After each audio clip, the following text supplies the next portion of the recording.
Os escândalos de corrupção no Brasil são tantos e tão gigantescos que alguns, muito importantes, acabam não recebendo a devida atenção. Um exemplo disso foi o escândalo desmascarado pela Operação Rosa dos Ventos, da Polícia Federal. Em Campinas, a gente teve a prisão e o desmantelamento de uma quadrilha que geraram prejuízos de 5 bilhões de reais para o país. O golpe era muito simples.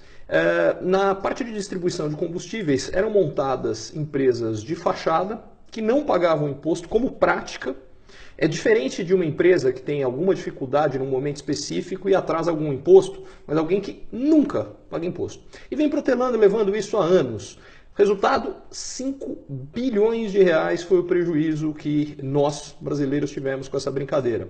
E isso é uma primeira estimativa, a gente não tem certeza. Só para ter uma ideia, a Polícia Federal teve que analisar mais de 50 mil contas para conseguir entender como era o esquema de lavagem de dinheiro, envolvia diamantes, uma confusão desgraçada.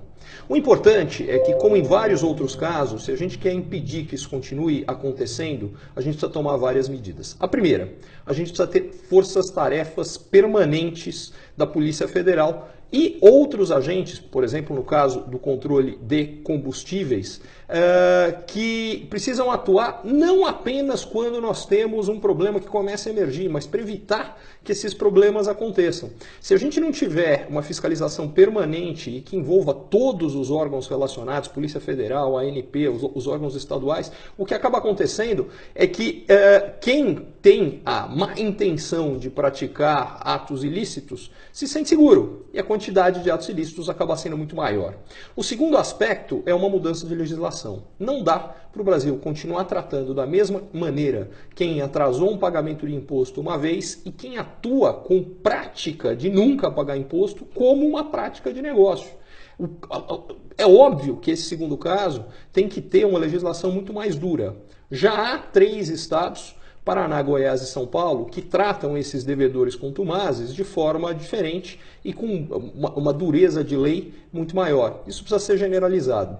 Enfim, se a gente quer mudar isso, só tem uma forma. A gente precisa atuar, primeiro, na fiscalização, segundo, com leis mais duras. E há movimentos que estão lutando por isso. Por exemplo, o movimento Combustível Legal é um deles. E o que a gente precisa apoiar esses movimentos. Só no caso de combustível são quase 5 bilhões de reais em impostos que deveriam ser arrecadados e não são arrecadados. Se a gente for pegar no Brasil como um todo, essas práticas de sonegação contumaz levam a perdas estimadas que chegam a 110 bilhões de reais.